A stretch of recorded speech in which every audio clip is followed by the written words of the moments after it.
ত্রয়োদশ লোকসভা নির্বাচন আসন্ন দফার ভোটে পশ্চিমবঙ্গ লোকসভা নির্বাচনকে সামনে রেখে হুগলি লোকসভা কেন্দ্রের অন্তর্গত সকল মণ্ডলের কার্যকর্তাদের নিয়ে নির্বাচনী সাংগঠনিক বৈঠক অনুষ্ঠিত হয়।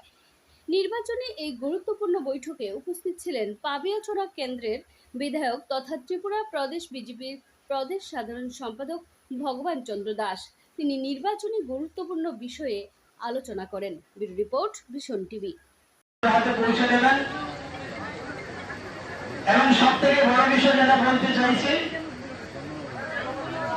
এই হুগলি আমাদের যিনি প্রার্থী রয়েছেন, আমাদের সকলের প্রিয় দিদি লকেট চট্টোপাধ্যায় মহোদয়া, উনি জিতবেন।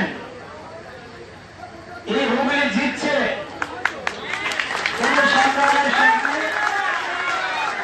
আপনারা জিতছেন, হুগলি জিতবে।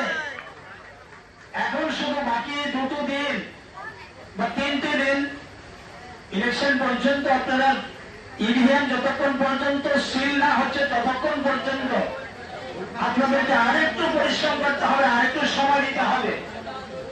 তাহলে আপনাদের ভাগ্য ঘুরে যাবে এবং আপনাদের শুধু না, গোটা পশ্চিমবাংলার ভাগ্য ঘুরে যাবে। আর এই পশ্চিমবাংলার আগামী দিনে ভারতীয় জনতা পার্টি সরকার হতে চলছে। তার জন্য আমরা ত্রিপুরা থেকে যতটুকু সম্ভব আমরা আপনাদেরকে সহযোগিতা করার চেষ্টা করব। কারণ গোটা দেশ পশ্চিমবাংলার দিকে তাকিয়ে আছে, আর বিশেষ করে ত্রিপুরা আমরা বরাবর পশ্চিমবাংলার দিকে আমরা তাকিয়ে থাকি যে পশ্চিমবাংলা কি হবে, পশ্চিমবাংলাকে এগিয়ে নিয়ে যেতে হবে। আমাদের যতটুকু সামর্থ্য রয়েছে সেই সামর্থ্য শক্তি দিয়ে আমরা সহযোগিতা করার চেষ্টা করব। সবাই ভালো থাকবেন, সবাই